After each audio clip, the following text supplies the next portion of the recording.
అందుకనే ప్రతి ఒక్కరూ మీరు చెప్పండి, నేను చనిపోయిన తర్వాత నా కళ్ళు దానం చేయండి అది మన ఇంటి నుంచి రావాలి. అదే ఆ సమస్య వరకు వచ్చిందనుకో మీరైతే చూస్తుంటారు కదా, ఎవరైనా కళ్ళు దానం చేస్తారో ఏదో చూస్తున్నాం కదా, అది మన సమస్యగా తీసుకోవాలి. మనం ఎప్పుడైతే మన సమస్యగా తీసుకుంటామో అప్పుడు దాన్ని మనం తయారు చేయగలుగుతాం. అందుకని ప్రతి ఒక్కరూ ఆలోచన చేయండి. దీంట్లో ఏమో ఒత్తిడి కానీ ఇబ్బంది పెట్టేది ఏం లేదు. మనం ఆలోచన చేస్తే అక్కడ ఈజీగా సాల్వ్ అవుతుంది.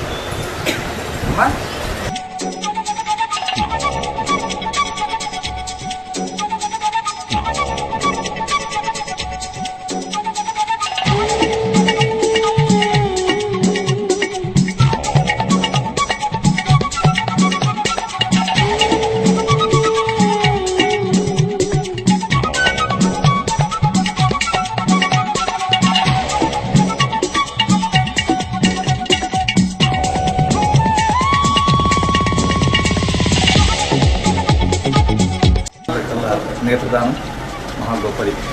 నేత్రదానం మనం ఒకరికి నేత్రదానం చేస్తే మనం ఇద్దరికి చూపు ఇవ్వగలుగుతాం.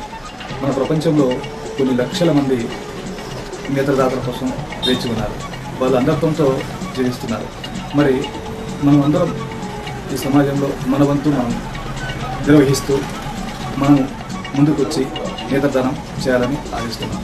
మనిషి చనిపోయిన తర్వాత వాళ్ళు పాతి పెట్టడం కానీ కాల్చివేయడం జరుగుతుంది. అయితే అన్ని అవయవాలు